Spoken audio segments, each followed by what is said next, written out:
आमीन ऊंचे वाला चाहिए चर्च। मैंने कहा आमीन ऊंचे वाला चाहिए चर्च। आप स्पेशल हैं, मैं आपको बता रहा हूं। स्तिफनुस ने कभी नहीं सोचा होगा कि एक खाना बनाने वाला व्यक्ति वो जीसस को खड़ा हुआ देखेगा, जबकि हर एक प्रॉफिट ने जीसस को बैठा हुआ देखा है। जीसस ने खुद कहा है कि तुम अब सर्वशक्तिमान को उसके दाहिनी ओर बैठा हुआ देखोगे, बादलों पे आता हुआ देखोगे। लेकिन जैसे स्तिफनुस का समय आया, जब आपके लाइफ में परीक्षाएं होती हैं, आपकी लाइफ में दुख होते हैं, परमेश्वर के नाम के कारण आपको सताया जाता है, तो याद रखें जीसस जो आपका लॉयर है वो आपके लिए खड़ा है। जीसस आपका वेलकम करने के लिए तैयार है, वो आपको इज्जत देने के लिए तैयार है। बाइबल कहती है आमीन ऊंचाई आशीष हमारी है चर्च।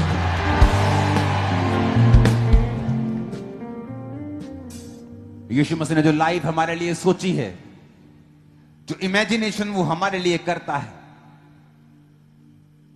आप अपने बच्चों के लिए इमेजिन करते हैं। जब वो छोटे होते हैं आप इमेजिन करते हैं ये बड़ा होकर पास्टर बनेगा, ये बड़ा होकर डॉक्टर बनेगा, जो भी आप इमेजिन करते हैं अपने बच्चों के लिए। मैं जब ये बड़ा होगा मैं इसे एक अच्छा व्यक्ति, अच्छी औरत के रूप में देखना चाहता हूं। आप इमेजिन करते हैं अपने बच्चों के लिए। वचन कहता है जो इमेजिनेशन परमेश्वर तुम्हारे लिए करता है, जो कल्पनाएं परमेश्वर तुम्हारे लिए करता है, वो तुम्हारी लाभ के लिए है, हानि के लिए नहीं। जो परमेश्वर तुम्हारे लिए सोचता है कि मैं अपने बच्चे को आने वाले 10 सालों में यहां देखना चाहता हूं, आने वाले 15 सालों में यहां देखना चाहता हूं, फ्यूचर में मैं इसको यहां देखना चाहता हूं। बाइबल कहती है वो कल्पनाएं, वो योजनाएं जो यहोवा तुम्हारे विषय में करता है, वो तुम्हारी लाभ के लिए, हानि के लिए नहीं। आपको लगता है कि क्या परमेश्वर आपको जानता है? आप एक गरीब फैमिली से हैं, आप बहुत ही दुखी हैं, लेकिन बाइबल कहती है वो स्तिफनुस को जानता ही नहीं था, बल्कि उसके लिए खड़ा था। सर्वशक्तिमान परमेश्वर खुद अपनी सीट पर खड़ा था, बैठा नहीं था। वो बैठकर नहीं देख रहा था, वो खड़ा होकर देख रहा था। एक व्यक्ति के लिए आज जब वैज्ञानिक स्टडी करते हैं और दुनिया को खोज रहे हैं और यूनिवर्स को खोज रहे हैं, तो क्या पा रहे हैं कि यूनिवर्स इतना बड़ा है, मल्टी यूनिवर्स आगे के आगे इतना बड़ा है कि धरती एक मिट्टी के कण के भी बराबर नहीं है पूरे यूनिवर्स के मुकाबले में। जिसने इतनी बड़ी दुनिया बनाई है, वो एक व्यक्ति के लिए अपनी सीट पे, अपने सिंहासन पे बैठा नहीं रहा, वो खड़ा रहा। वो बार बार आपको साबित करता है कि वो आपसे प्रेम करता है। उसने आपके लिए जान दी, उसको जान देने की जरूरत नहीं थी। वो शैतान को पनिश कर सकता था, लेकिन बाइबल कहती वो तुम्हारे लिए ही पृथ्वी पर आया, कि तुम ना कहो कि परमेश्वर ने इंसान बनाकर बुरा किया। परमेश्वर क्या जाने इंसान की मुसीबतें, वो खुद इंसान बना। मनुष्य के बीज से नहीं जन्मा, कुंवारी के बीज से जन्मा, क्योंकि वो पवित्र परमेश्वर है। उसे धरती पर आने के लिए एक गर्भ के जरिए ही आना था, ताकि वो नेचुरल बर्थ हो, लेकिन मनुष्य के बीज से नहीं आना था, ताकि वो सुपर नेचुरल बर्थ भी हो। इसलिए उसे मनुष्य का पुत्र भी, मनुष्य के बीज से नहीं का पुत्र भी कहा। परमेश्वर का पुत्र था अपने स्वर्गीय पिता से। हालेलुया। अब अगर आप इस बात को समझ जाएं कि अगर परमेश्वर एक खाना बनाने वाले इवेंजलिस्ट के लिए खड़ा हो सकता है, अपने सिंहासन पर खड़ा होकर उसको देख रहा है कि मेरा बेटा मेरे पास आ रहा है, मैं इसको वेलकम करने के लिए तैयार हूं। या आपकी लाइफ में जब कोई मुसीबत होती है, आपकी लाइफ में कोई परीक्षा होती है, जीसस को सब मालूम होता है और वो देखता है, और वो खड़ा होकर देखता है। कई बार वो परमेश्वर आपसे इतना प्यार करता है।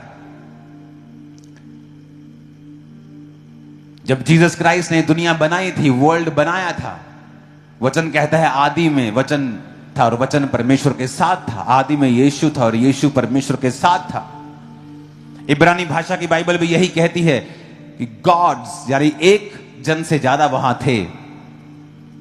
परमेश्वर, यीशु मसीह, पवित्र आत्मा। तो परमेश्वर ने कहा उजाला हो जाए, तो लिखा वचन के बिना कुछ भी उत्पत्ति नहीं हुआ। तो वचन ने, यानी जीसस क्राइस्ट के बिना कुछ भी उत्पत्ति नहीं की गई, क्योंकि परमेश्वर को मालूम था कि यही प्रभु, यही जीसस जो मेरी जुबान है, जो मेरा वचन है, आदमी की बोलते ना एक ही जुबान होती, तो परमेश्वर की एक ही जुबान है जिसका नाम जीसस है, कि इस जुबान को मैं धरती पर देहधारी होकर भेजूंगा और ये मनुष्यों के लिए मारा जाएगा। तो इसीलिए उसने पहले से ही इंतजाम कर दिया था कि मैं वचन, मैं जुबान, मैं वचन धरती पर जाऊंगा और लोगों के लिए मारा जाऊंगा। और उसने मनुष्य का अवतार लेकर वो आया, मारा गया, वही परीक्षाएं सही जो आपने सही। वो भूखा रहा 40 दिन 40 रात, उसने भूख को सहा।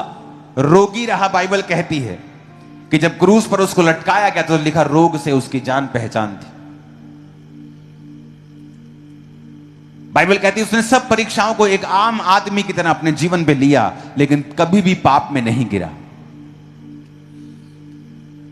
और उसने शैतान के ऊपर फतह पाई, जीवित स्वर्ग पर गया, पवित्र आत्मा को भेजा, और वही पवित्र आत्मा आज मेरे और आपके बीच में रह के काम कर रहा है, प्रचार कर रहा है, हील कर रहा है, डिलीवर कर रहा है, छुटकारा दे रहा है। कौन छुटकारा दे रहा है? कौन दे रहा है छुटकारा? मैं दे रहा हूं। कोई इंसान किसी को छुटकारा नहीं दे सकता अगर पवित्र आत्मा हमारे बीच में ना हो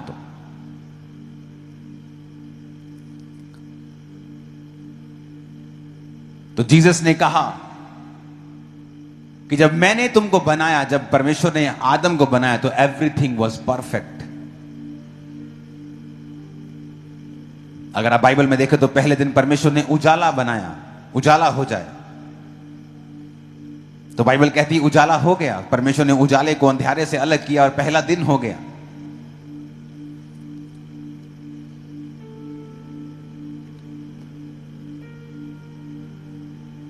दूसरे दिन परमेश्वर ने पानी को अलग अलग किया, बादलों को और नीचे के पानी को अलग करके आकाश बनाया, तो बाइबल कहती दूसरा दिन हुआ। पेड़ पौधे बनाए, तीसरा दिन हुआ। ज्योतियां बनाई, मछलियां बनाई, इंसान को बनाया, और अंत में सातवें दिन रेस्ट की। और हर वचन के पीछे लिखा है, और जब परमेश्वर ने देखा कि अच्छा है, जब परमेश्वर ने सूखी भूमि को कहा सूखी भूमि दिखाई दे, समुद्र अलग हो जाए, तो परमेश्वर ने कहा अच्छा है। पेड़ पौधे बनाए, उसने कहा अच्छा है। मछलियां बनाई, जीव जंतु बनाए, पक्षी बनाए, और उसने कहा अच्छा है। आदम बनाया, उसने कहा अच्छा। Everything was perfect. लेकिन आज जब आप दुनिया में देखते हैं क्या सब कुछ परफेक्ट है? नहीं। कोई किसी का रेप कर रहा है, कोई किसी को मार रहा है, कोई किसी के पैसे की चोरी कर रहा है, कोई किसी को धोखा दे रहा है, कोई किसी से झूठ बोल रहा है, कोई दुखी है, कोई डिप्रेशन में है, कोई बीमार है। ये सारे चीजें परमेश्वर ने नहीं बनाई थी, ये उसका मास्टर प्लान नहीं था। आदम के लिए जो भी बनाया गया था इट वॉज गुड। और परमेश्वर ने दो पेड़ बनाए, एक जीवन के वृक्ष को बनाया, एक भले और बुरे के ज्ञान के वृक्ष को बनाया। प्रभु ने कहा भले और बुरे के ज्ञान के वृक्ष को तुम मत खाना, क्योंकि तुम्हें बुरे का ज्ञान लेने की जरूरत नहीं है।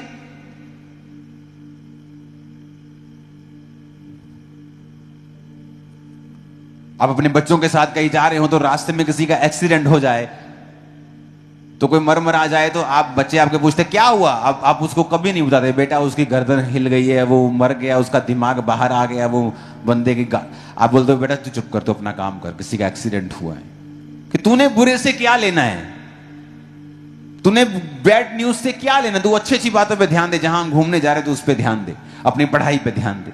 तो यही परमेश्वर का मकसद था। परमेश्वर कहता था कि आदम तू गुड पे ध्यान दे, बुरे पे ध्यान क्यों देना है? बुरा तो बीमारी है, बुरा तो शैतान है, बुरी तो दुख है, रोग है, डिप्रेशन है, कमियां हैं, घटियां हैं, कर्जे हैं, बीमारी है, गरीबी है, ये बुरी चीजें। तुमने क्या करना है भूले और बुरे का ध्यान देके? बेटा तू भले की ओर ध्यान दे। It was good, it is good, it is good, everything is made for you. हर चीज तो तेरे लिए बनाई है, तो अपना ध्यान दे, एंजॉय कर मेरी प्रेजेंस में। लेकिन सांप आया और उसने औरत को कहा अगर तू ये फल खा लेगी तो परमेश्वर के तुल्य हो जाएगी, क्योंकि परमेश्वर बुरे का ज्ञान रखता है, भले का, लेकिन तुझे बुरे का ज्ञान नहीं है। तो वो बेवकूफ समझ नहीं पाई कि मुझे लेना ही क्यों है बुरे का ज्ञान, मुझे क्यों समझना है बीमारी को, मुझे क्यों समझना है तकलीफ को, क्यों श्रापों को समझ, मैं क्या लेना है, जहां जाना नहीं राह क्यों पूछना है उस गली का मुझे। पर वचन कहता है उसने खाया, अपने पति को भी दिया। तो एक काम हुआ बाइबल में, जो पहली बार डर नाम का शब्द आया बाइबल में, फियर,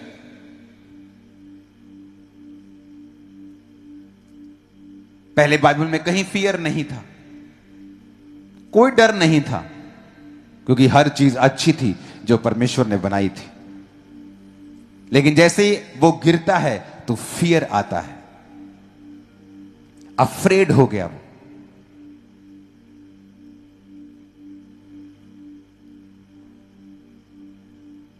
इब्रानी भाषा में लिखा है यारे, मोरली वो डर गया वो बहुत, क्योंकि अब वो परमेश्वर से दूर हो चुका था।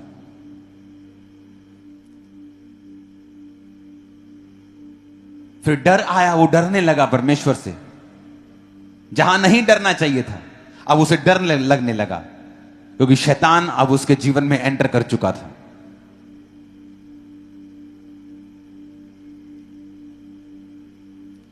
उसके दो बेटे हुए, पहले बेटे ने दूसरे को मार दिया, मर्डर एंटर किया। पहले मर्डर नहीं था। फिर कैन को भागना पड़ा, भगोड़ा होना पड़ा, और परमेश्वर ने कहा तू मुश्किल रोटी खाएगा, फाइनेंशियल ट्रबल। पास्टर जी मैं ज्यादा मेहनत करता हूं लेकिन फल नहीं। मैं अपनी लाइफ में बहुत मेहनत की लेकिन मैं कहीं खड़ा नहीं हूं। Sign of a cursed life, श्रापित जिंदगी का एक चिन्ह परमेश्वर ने नहीं बनाया, आदम ने चुना उस शराब को। मर्डर फैमिली में आया जब उसने पाप किया। कैन को भागना पड़ा और परमेश्वर ने कहा तू भगोड़ा ठहरेगा, लेकिन तेरे को कोई मार नहीं सकेगा, मैं तुझ पे एक चिन्ह ठहराऊंगा।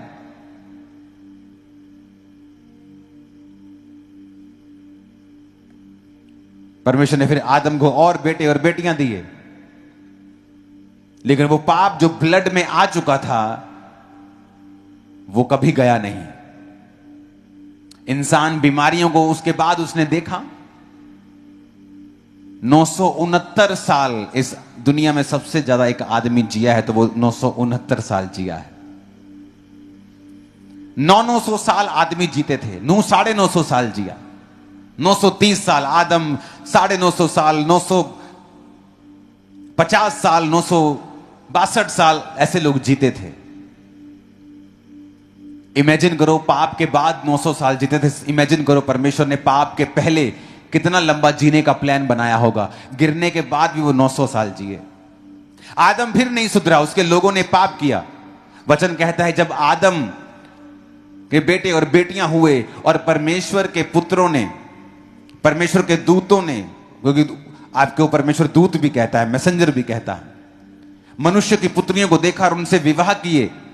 यानी जो कैन का वंशज था, जो अपवित्र वंशज था, उसने पवित्र वंशज को देखा और पवित्र वंशज ने अपवित्र वंशज के साथ विवाह किया। और कैन के बच्चे परमेश्वर के वचन पे नहीं चलते थे, क्योंकि वो भगोड़ा था और परमेश्वर के वचन से हमेशा से दूर रहा, क्योंकि उसकी भेंट को परमेश्वर कबूल नहीं करता था, क्योंकि उसके जीवन में पाप था। और जब देखा परमेश्वर ने कि पापी जाति पवित्र लोगों से शादी कर रही है और पवित्र लोग उसको एक्सेप्ट कर रहे हैं, तो परमेश्वर ने क्या कहा कि अब मेरा आत्मा इंसान से सदा लोभ विवाद ना करेगा, अब मनुष्य की आयु 120 साल की होगी। जब जब इंसान ने पाप किया परमेश्वर ने उसको घटाया। पहले वो पता नहीं कितने साल जीने के लिए बनाया गया था, परमेश्वर ने 900 साल कर दी उम्र, 1000 साल से थोड़ा कम कर दिया। फिर उसने फिर पाप किया, परमेश्वर ने 120 पे कर दिया। आज इंसान 120 साल भी नहीं जी रहा है। दिखाओ मेरे को कहां 120 साल जी रहा है। 1% लोग भी 120 तक नहीं पहुंचते हैं। क्यों? क्योंकि पाप और बड़ा है। पहले ऐसा नहीं था।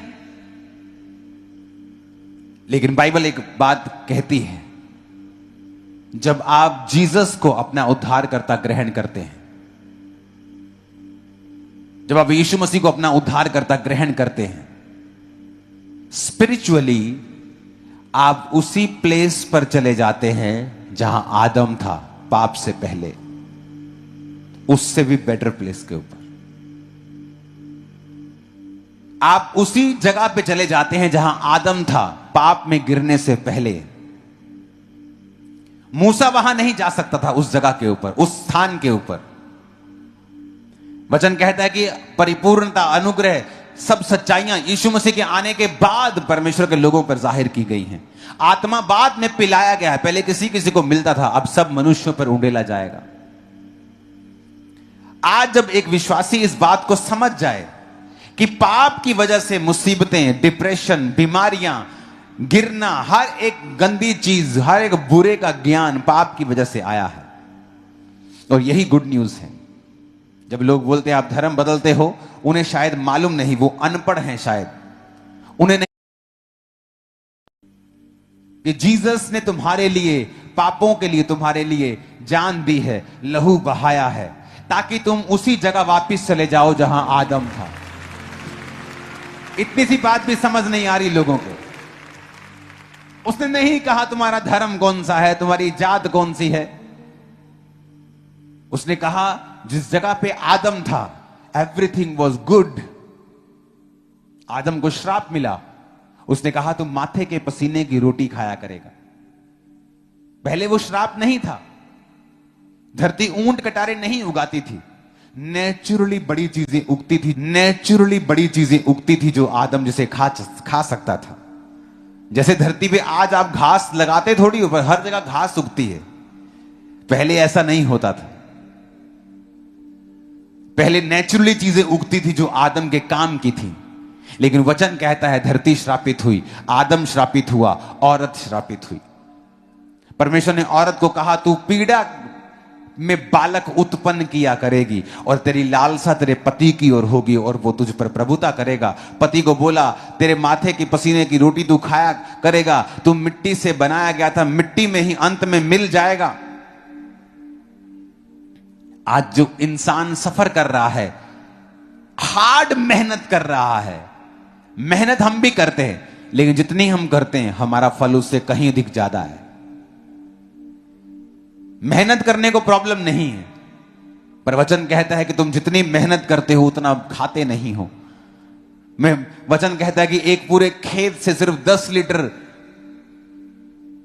दाखरस निकलेगा, मतलब तू ज्यादा करेगा लेकिन तेरा बचत थोड़ी होगी। यह कर्ज की निशानी है।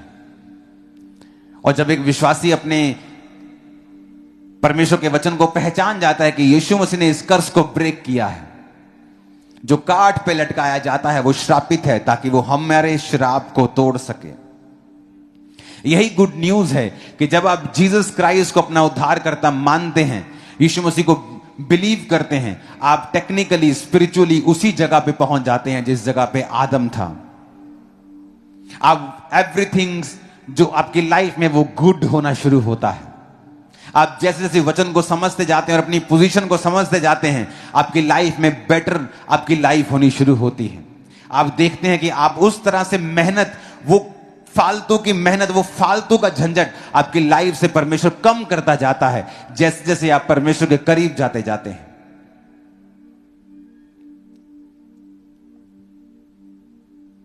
मैंने देखा है इंसान को मेहनत करके कमाते हुए, सफर करते हुए, और मैंने मसीही लोगों को भी देखा है मेहनत करते हुए, लेकिन जो इनकी मेहनत है वो ज्यादा फल दे रही है।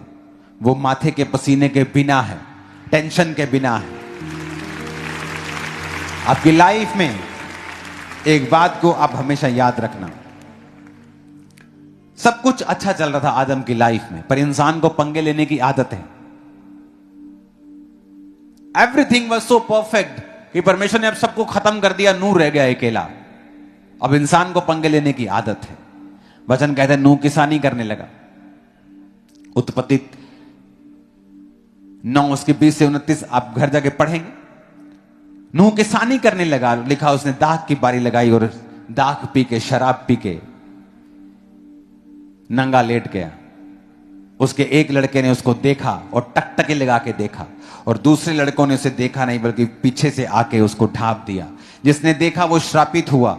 और अंत में परमेश्वर ने जो अब्राहम से कहा था मैं कनान देश तुझको दूंगा, वो वही कनानी थे जो उस बेटे के, कनान के वंश से। अगर आप बाइबल ध्यान से पढ़े तो एक छोटे से पाप ने आदम के जीवन में बड़ा काम किया और परमेश्वर से दूर कर दिया, और यही पाप अब नूह के बच्चे के लाइफ में किया और उसने अपने पूरे वंश को श्रापित कर दिया। पाप बहुत चीजें करता है जो आपकी लाइफ में होती हैं। वो आपको घटाता है, माइनस करता है, स्ट्रगल देता है आपको। जिस दिन आप माइंड डिसिप्लिन सीख लेते हैं, फिजिकल डिसिप्लिन सीख लेते हैं, दो चीजें आपको सीखनी जरूरी है, वेरी इंपॉर्टेंट। माइंड का डिसिप्लिन, कि आप फिजिकली तो व्यभिचार में नहीं हैं, पर दिमाग हर वक्त गंदा सोचता है, आप हर वक्त दिमाग में व्यभिचार करते हैं, तो आपको बड़ी मुसीबतों का सामना करना पड़ेगा, आपको बड़ी सारे स्ट्रगल का सामना करना पड़ेगा। आप बहुत से स्ट्रगलिंग आपकी लाइफ होगी। आप परमेश्वर के जन होंगे, आप चर्च भी आ रहे होंगे, आप हालेलुया आमीन भी बोल रहे होंगे, बट स्ट्रगलिंग लाइफ आपका हिस्सा होगी, क्योंकि आपने अपने माइंड को डिसिप्लिन नहीं किया। इसलिए वचन कहता है जो बातें मन भावनी हैं, जो बातें सुहावनी हैं, जो सद्गुण और प्रशंसा की बातें हैं, उन्हीं पर अपना ध्यान लगाया करो। तुम्हारे मन के नहीं होने जाने से तुम्हारा चाल चलन भी बदलता जाए। मन को बदलना, सबसे अधिक अपने मन की रक्षा कर, क्योंकि जीवन का मूल स्रोत तेरा मन है। मन से ही जीवन जल की नदियां बहेंगी और मन से ही व्यभिचार भी बहेगा। परमेश्वर ने कहा अगर तू किसी स्त्री पर कुदृष्टि देखे, उसे कुदृष्टि डाले और तू अपने मन में उससे व्यभिचार कर चुका। फिजिकल व्यभिचार के कॉन्सिक्वेंस, उसका असर थोड़ा ज्यादा है लोगों की लाइफ में, लेकिन जो मेंटल व्यभिचार में है उनकी लाइफ पर भी स्ट्रगल है उस व्यभिचार का जो वो मन में करते हैं। डिसिप्लिन रखना अपने माइंड को। आप देखेंगे आपकी लाइफ में किस तरह से भी रिजल्ट आना शुरू होता है, और ऐसा रिजल्ट जो शॉकिंग होगा, वेरी शॉकिंग। आप हैरान हो जाएंगे कि मैं इसके काबिल नहीं हूं, मैं ये चीज नहीं ले सकता था, मैं ये काम नहीं कर सकता, लेकिन परमेश्वर ने किया है। Very shocking result. आप हैरान हो जाएंगे, आपको मालूम होगा कि ये काम परमेश्वर ने किया है। वो तो कहता है मेरा भय मान, मेरी आज्ञाओं पे चल, तो तू मनुष्य और परमेश्वर दोनों का अनुग्रह पाएगा। मनुष्य भी आप पर अनुग्रह करेंगे और परमेश्वर भी आप पर अनुग्रह करेगा। कृपा और सच्चाई तुझसे अलग ना हो। अपने गले का उनको हार बना, हृदय में पट्टियों पे लिख, हृदय मन पे लिख, वचन को हृदय पे लिख और उस पर मनन कर, उसको सोच। सिर्फ व्यभिचार शरीर का नहीं होता, मन में भी कुछ लोग व्यभिचार में। मैंने देखा है बहुत से लोगों को, बहुत से यूथ को जिनके साथ मैंने सेवकाई को शुरू किया था, परमेश्वर में आया था। कुछ तो शारीरिक रूप से व्यभिचारी थे, लेकिन कुछ शारीरिक रूप से व्यभिचारी नहीं थे और मन से व्यभिचारी थे, और उन्होंने स्ट्रगल किया अपनी लाइफ में। और मेरे को तब आंसर नहीं मालूम थे कि अगर ये व्यभिचार में है और ये स्ट्रगल कर रहा है तो ये क्यों स्ट्रगल कर रहा है, ये तो व्यभिचार में नहीं है। पर आप मन से व्यभिचार करेंगे सारा दिन तो is equal to, not fully equal, लेकिन वो तकरीबन वहीं पहुंच जाएगा जो आप शारीरिक व्यभिचार में। क्योंकि बाइबल कहती है जैसा आप मन में सोचते हैं आप वैसे बन जाते हैं। अगर आपका माइंड डिसिप्लिन में है, आपने माइंड को डिसिप्लिन किया हुआ है, आप क्या सोचेंगे आप डिसाइड करेंगे। आज किस चीज पे मन लगाएंगे आप डिसाइड करेंगे। आज आप क्यों डिसाइड नहीं कर पा रहे हैं, आज क्यों आप डिसिप्लिन नहीं कर पा रहे हैं। जीसस ने जो आपके लिए पोजीशन तय की है आदम की, आप क्यों उसका फायदा नहीं ले पा रहे हैं? बिकॉज आप परमेश्वर की प्रेजेंस में बैठते नहीं हैं। जिस दिन आप रोज कभी ये नोटिस करके देखना, जब भी आप प्रार्थना करने के लिए बैठो, 2.5-3 घंटे लगातार बैठो परमेश्वर की प्रेजेंस में, कभी नोटिस करके देखो। जो वचन मैं आपको सिखा रहा हूं ये प्रैक्टिकल आपको मैं लाइफ कोचिंग दे रहा हूं। आप कभी प्रार्थना में बैठें तो 2.5-3 घंटे लगातार बैठ कर देखें। वर्शिप से शुरुआत करें जिस तरह आपको बताया गया था। थैंक्स गिविंग करें परमेश्वर का, कुड़कुड़ाए नहीं, मरमर ना करें परमेश्वर के सामने। बैठें, वर्शिप करें, प्रार्थना करें, बाइबल पढ़ें, फिर प्रार्थना करें। 2.5 घंटे बैठकर देखें, आप देखेंगे स्ट्रगल बिल्कुल गायब हो जाएगा। आप देखेंगे, नोटिस करें। आपकी लाइफ में स्ट्रगल इसलिए है क्योंकि आपकी लाइफ में परमेश्वर की प्रेजेंस नहीं है। और परमेश्वर की हुजूरी जो है वेरी इंपॉर्टेंट। आदम की लाइफ में परमेश्वर की प्रेजेंस थी, वो काम करता था, लेकिन बाद वाला नहीं जो परमेश्वर ने कहा, तो माथे के पसीने की रोटी खाया करेगा। हालेलुया। मैं आपको बता रहा हूं एक एक वर्ड अगर आप यीशु मसीह को पहचान लें, आप उसके वचन को समझ लें, आपकी लाइफ में इतना जबरदस्त काम होगा आप इमेजिन नहीं कर सकते। आपको वचन की नॉलेज होनी चाहिए। 2015 में जब मेरी वाइफ प्रेग्नेंट थी सोफिया से, तो हम जब डॉक्टर के पास गए डिलीवरी टाइम, तो उसने कहा अभी कुछ घंटे लगेंगे, आप इनको लेबर रूम में रखते हैं। तो डॉक्टर साहब का घर भी उसी हॉस्पिटल के ऊपर ही था। तो वो चली गई खाना वाना आप अपना फैमिली के साथ, सुबह का टाइम था नाश्ता करने के लिए। तो उसे मालूम था कि अभी 6-7 घंटे 8 घंटे लगेंगे। तो जब नर्स ने जाके बताया कि नहीं, डॉक्टर को बताया कि बेबी जो है वो डिलीवर होने वाला है विदाउट पेन किलर, कोई पेन किलर नहीं लिया, कोई मेडिसिन नहीं ली, मिनट्स में डिलीवरी हुई विदाउट पेन। आप इमेजिन कर सकते हैं? परमेश्वर ने कहा था कि तू पीड़ा करके बालक उत्पन्न करेगी, लेकिन यह प्रभु की सिद्ध इच्छा नहीं थी। हमारे दोनों बेबी पेनलेस हुए और डॉक्टर हैरान है। और सुनो, ये नहीं कि बेबी छोटा है या छोटा था 2 किलो का था, एक बेबी 4 किलो से ज्यादा था, एक 3.5 किलो के करीब था, हेल्थी। जब बेबी होता था तो ऐसा लगता नहीं था कि अभी हूं, ऐसा लगता कि महीना डेढ़ महीने था बेबी। आंखें खोलियां पूरियां, ऐसे आंखें खुली पूरा अलर्ट। मैं आपको एक चीज बता रहा हूं, एवरी डे जब मैं उस हॉस्पिटल में था तो उनको मालूम था कि ये परमेश्वर का दास है। तो मैं तब भी वहां डिलीवरी रूम का ओ प्रभु जी, ओ कुछ नहीं कर रहा था। मैं ऊपर अपना एक कमरा ले लिया था मैंने प्रार्थना करने के लिए, और मैं रूम में प्रेयर कर रहा था। और जस्ट प्रेयर कर रहा था मैं। आपको आदत नहीं है कि परमेश्वर आपके लिए फाइट करे, आपको आदत है खुद फाइट करने की। आप परमेश्वर को आगे नहीं करते हो। और बातों से क्रिश्चियन लोग, बातों के तो धनी हैं हम लोग। यो यसू साडा, ले परमेश्वर साडा, मेरा डैडी बिशप रहा। हो सकता है परमेश्वर तुम्हें जानता भी ना हो। क्यों? क्योंकि तुम बातों से नहीं, तुम उसके साथ जो समय बिताते हो रोज, उससे जाने जाते हो। एवरी डे तुम परमेश्वर के साथ टाइम स्पेंड करोगे, एवरी डे, रोज। तुम क्या नोटिस करोगे कि परमेश्वर ने जो आदम के कर्ज थे उन्हें खत्म कर दिया। हार्ड मेहनत का कर्ज खत्म कर दिया। आपकी लाइफ को वो इजी करेगा, फाइनेंस को इजी करेगा, शरीर को वो इजी करेगा, श्रापों को खत्म करेगा। आप देखोगे कि वो कर्ज आपकी लाइफ का हिस्सा नहीं है।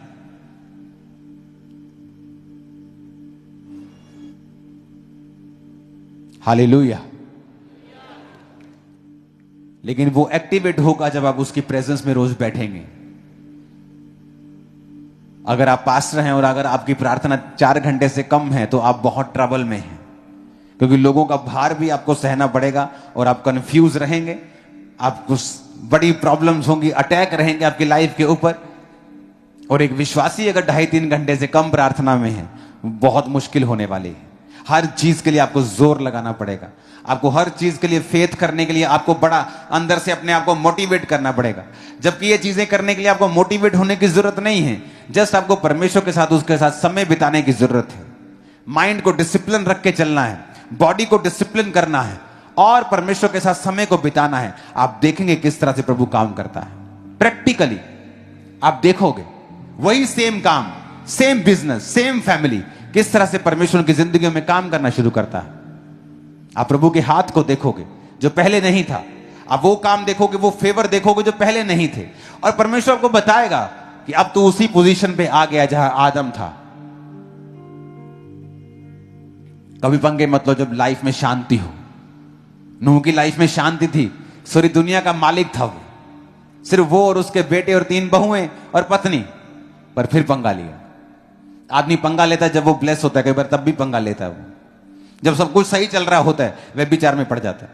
जब सब सही चल रहा होता है गलती कर बैठता है। और जब उसकी लाइफ में मुसीबत आती है वो सोचता है काश मैंने ये ना किया होता, काश मैंने परमेश्वर की बातों की ओर ध्यान दिया होता। वफादार रहना, माइंड को डिसिप्लिन में रखना, बॉडी को डिसिप्लिन में रखना। अगर आप नशा करते हैं, आपकी बॉडी डिसिप्लिन में नहीं रखी आपने, आप बॉडी को देते हैं जो बॉडी आपकी मांगती है, और इसका मतलब आप बॉडी में डिसिप्लिन में नहीं हैं। और परमेश्वर ने कहा अगर तू अपने इस पवित्र आत्मा के मंदिर को जो तेरा शरीर है नाश करेगा, मैं तुझे नाश करूंगा। फिर आप सोच नहीं सकते कि आपकी लाइफ की सारी चीजें कंट्रोल में रहें, आप जो कर रहे हैं वो कंट्रोल में रहे, जो आप चाहते हैं आपकी लाइफ में हो, क्योंकि आपने वो नहीं किया जो परमेश्वर चाहता है, तो आपकी लाइफ में वो नहीं होता जो आप चाहते हैं। Hallelujah, hallelujah. आपको ये समझ रखनी है, स्पिरिचुअल समझ वचन की, कि अगर मैं रोज खुदा का वचन नहीं पढ़ूंगा, अगर मैं रोज खुदाबंद की प्रेजेंस में नहीं बैठूंगा, तो वो चीजें एक्टिवेट नहीं होंगी जो मेरे लिए हुई हैं। सिम आपके पास पड़ा है, फोन आपके पास पड़ा है, बस उसे अंदर डाल के एक्टिवेट करना है, वही नहीं हम कर रहे हैं। अगर हमने पापों से तौबा कर ली है, परमेश्वर को अपना उद्धारकर्ता मान लिया है, अब उसे एक्टिवेट करना है उसकी प्रेजेंस में रोज बैठकर उन सारे हुक्मों को, उन सारी ब्लेसिंग्स को, बरकतों को, प्रिविलेजेस को जो परमेश्वर ने हमारे लिए कर दी हैं, हमें जस्ट उसकी प्रेजेंस में बैठना है और वो एक्टिवेट होते जाएंगे। शैतान आएगा अपना काम करने के लिए, बीमारी, प्रॉब्लम, ये चीजें, लेकिन वो शर्मिंदा होगा, बिग टाइम शर्मिंदा होगा। आमीन ऊंचे वाला चाहिए चल।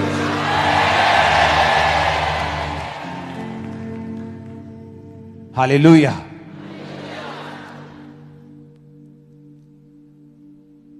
अगर उसको एक्टिवेट होता हुआ देखना चाहते हो कि जो आदम जिस लाइफ को एक्सपीरियंस करता था वो कैसी थी, तो दिमाग का डिसिप्लिन रख लो। आप कंट्रोल नहीं कर सकते कि आप फेसबुक चला रहे तो क्या आपकी फीडबैक में आएगा, लेकिन आपको उसे देखना है कि नहीं देखना है, आप कंट्रोल कर सकते हो। आप मक्खियों को भिन भिनाने से रोक नहीं सकते, लेकिन आप पर वो बैठेगी कि नहीं, आप इसे रोक सकते हो। कोई विचार शैतान आपके दिल में डाले, आप इसे रोक नहीं सकते, लेकिन उस विचार को कितना आगे लेके जाना है या उसे कैंसिल कर देना है, ये आपके हाथ में है। कोई आपसे बुरा करता है, आपको अब देखना है कि आपको अपना माइंड करप्ट करना है और बदले का बदला करना है, तो ये आपके हाथ में है। या माफ करके आगे बढ़ना है, ये आपके हाथ में है। माइंड डिसिप्लिन कर लिया और शरीर डिसिप्लिन कर लिया। शरीर को वो खाने को देना है जो इसको हेल्थी रखे, शरीर को वो देना है जो इसको नुकसान ना दे, और इसका ध्यान रखना है। जब माइंड डिसिप्लिन हो गया, शरीर डिसिप्लिन हो गया, आप प्रभु की प्रेजेंस में रोज बैठना शुरू हो गए। अगर पास रहे तो कम से कम 4 घंटे, अगर आप 5 घंटे बैठ सकते हैं तो बेस्ट है, अगर आप बिलीवर है तो 2.5-3 घंटे करके देखो, प्रैक्टिकल करके देखो ऐसा 1 महीना, मैं नहीं कह रहा साल, 1 महीना भी ज्यादा है, करके देखो 10 दिन, चेंज हो जाएगी लाइफ तुम्हारी। 10 दिन करके देखो, तुम्हें 10 दिन में समझ आ जाएगा। 10 दिन में, इन 10 डेज तुम्हें समझ आ जाएगा। दाऊद क्यों इतना कॉन्फिडेंस में था कि मैं इस गोलियत को मार दूंगा, क्योंकि उसने भालू को मारा, शेर को मारा। वो कॉन्फिडेंस कहां से आया? प्रैक्टिकल करके। आप जब प्रैक्टिकल करेंगे, माइंड डिसिप्लिन, बॉडी डिसिप्लिन, 2.5 घंटे रोज, 3 घंटे प्रार्थना, आप 10 दिन करके देखेंगे, आपको फर्क समझ आने लगेगा, प्रैक्टिकल हो जाएगा। आप फिर महीना करेंगे, आपको समझ आ जाएगा। आपको समझ आ जाएगा क्या फर्क था उस जीवन में जब मैं क्रिश्चियन होने के बावजूद भी खाली था, क्रिश्चियन होने के बावजूद भी रिजल्ट इतना नहीं था जितना होना चाहिए मेरी लाइफ में। आपको समझ आना शुरू हो जाएगा, और जब आप सीख गए, आपने इसका टेस्ट कर लिया, जब इसका टेस्ट पड़ जाता है, दुनिया की सारी चीजें फीकी लगने लगती हैं। फिर क्योंकि फिर आपको सक्सेस का फार्मूला समझ आ जाएगा।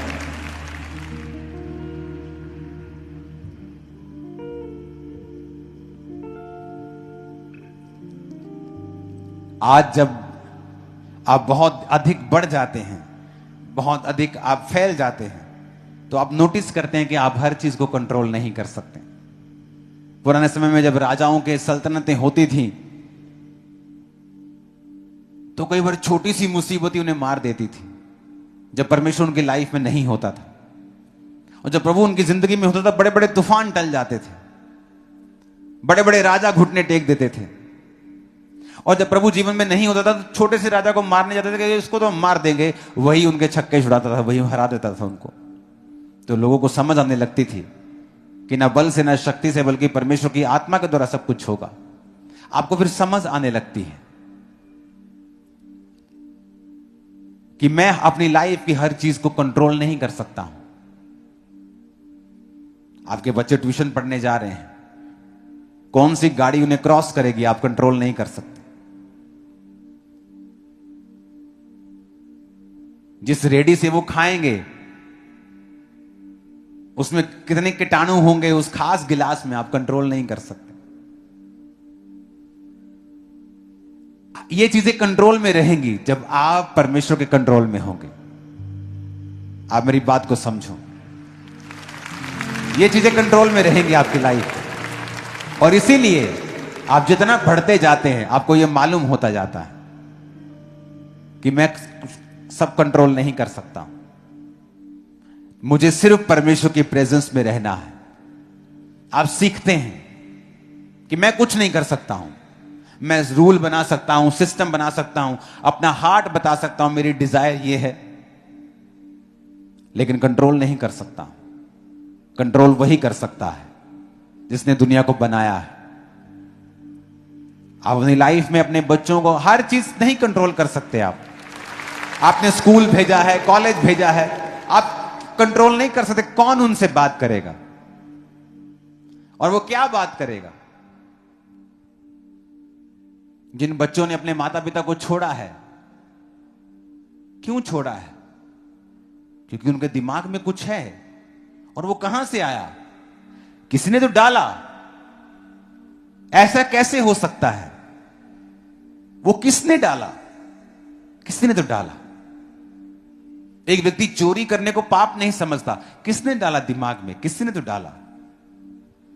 थॉट्स। मैं लोगों को बोलता हूं आपके बच्चे विनाश से एक कदम दूर हैं अगर आपको यह मालूम नहीं कि उनके दोस्त कौन हैं। क्योंकि जिस दिन वो अपना थॉट इंपार्ट करेंगे और आपके बच्चे को यह नहीं पता कि मुझे इसे कैंसिल करना है, इस सोच को, इस थॉट को, आप गए। इसलिए बच्चों को चर्च का हिस्सा बनाओ कि जब ऐसी सोच उन पर डाली जाए उन्हें वचन याद आए कि यह गलत बोल रहा है। हां, वचन याद आए कि नहीं, हमारे पास्टर हमें ऐसा नहीं सिखाते हैं।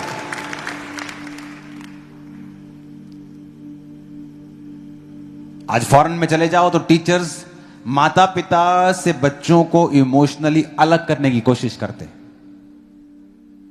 बच्चों को ऐसा सिखाया जाता है कि they are just your caretaker, you tell us if you have any problem. अगर तुम्हें बुली करते हैं, तुम्हारे डैडी तुम्हें डांटते हैं, तुम्हें ऐसे भी किया तो तू कॉल कर हमें। इमेजिन, बच्चों को समझाया जाता है ऐसा। वो रूल तो शायद उनकी बेहतरी के लिए किया गया होगा कि कोई माता पिता बीट ना करे, उनको अब्यूज ना करे, लेकिन वो कब मिस यूज शैतान करने लगा। लेकिन अगर वो बच्चे बिब्लिकल वैल्यूज में बढ़ते हैं वो कभी ऐसा नहीं करेंगे। तो सब कुछ परमेश्वर के हाथों में है।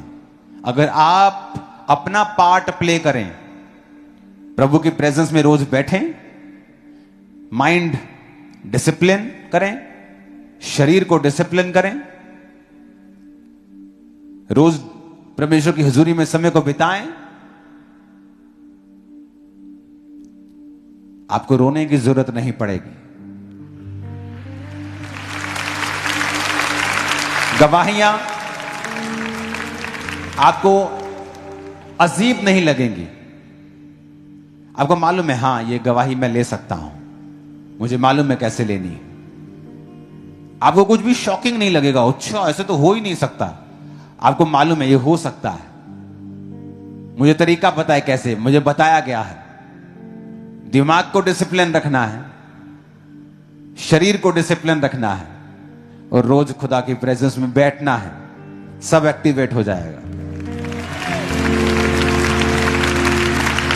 तैयार हो? तैयार हो? मैंने कहा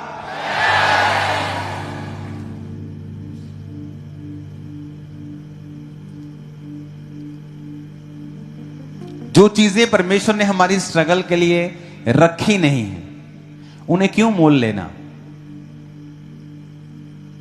आज एक 18 साल का व्यक्ति रिलेशनशिप में है, उसे वो पाप नहीं लगता, क्योंकि उसने मन बना लिया कि वो उससे शादी करेगा। उस लड़की ने भी मन बना लिया कि वो उसी से शादी करेगी। लेकिन वचन क्या कहता है? अगर आप देखें इजहाक और याकूब, इजहाक अपने बेटे से ज्यादा कामयाब निकला, शांति में निकला, फलवंत ज्यादा हुआ। क्यों? क्योंकि उसने लड़की को नहीं ढूंढा, उसके बाप ने अपने नौकर को भेजा और वो लड़की को लेके आया। और जब इजहाक मिला तो बताया कि ये तेरी पत्नी है जो परमेश्वर ने भेजी। याकूब ने जिस लड़की से वो प्रेम करता था 7 साल उसके लिए सेवा की, फिर उसकी बड़ी बहन से धोखे से शादी कर दी, फिर 7 साल, फिर भेड़ों बकरियों के लिए उसने अपनी लाइफ के प्रेशियस 20 years लव के चक्कर में वेस्ट कर दिए। कई बार परमेश्वर ने आपसे बात करनी होती है। उस 16 साल में, मैं 19.5 साल का था जब मैं परमेश्वर में टीनेज में था। उस समय ऐसा होता है कि परमेश्वर आपसे एक बात करता है। आप ऑर्डिनरी मिनिस्ट्री करना चाहते हैं, सबके जैसे करना चाहते हैं, आपकी मर्जी है।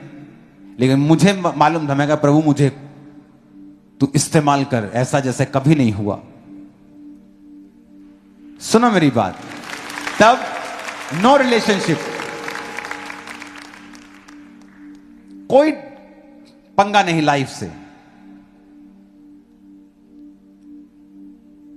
और लोग थे जो मैसेज करते, आई लव यू, मुझे आपसे शादी करनी है, मैं आपके लिए 40 फास्टिंग कर रही हूं। डिस्ट्रैक्शन, और कभी ध्यान नहीं दिया। क्यों?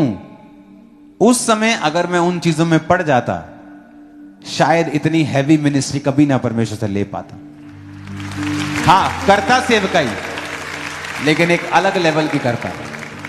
मुझे मालूम है, अगर मुझे शादी 25, 26, 27 साल में करनी है, तो मैं क्यों अपने 8 साल वेस्ट करूं?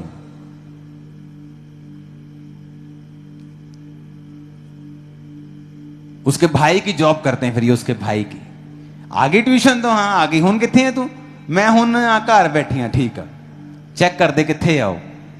7-8 साल उसके भाई की जॉब कर रहे हैं। Time waste. परमेश्वर के साथ वो कनेक्शन आप बिल्ड नहीं कर पाते हैं। जब आपको मैरिज करनी है, आप 5-7 साल खुदा का काम करें, प्रार्थना करें, बेस्ट लाइफ पार्टनर आपके सामने होगा जब मैरिज करनी है। आप हैरान होंगे कि ये खुदा ने रखा हुआ था आप लोगों के लिए, पर ये आपकी मर्जी है, ये इट्स योर चॉइस। कुछ चीजें गंभीर पाप की श्रेणी में नहीं आती हैं, पर वो आपका टाइम वेस्ट करती हैं, आपको बैक करती हैं, आपको पीछे रखती हैं। परमेश्वर का फर्स्ट लव आपके साथ है, यह साबित नहीं करती। हाथों को उठाओ। Mind discipline,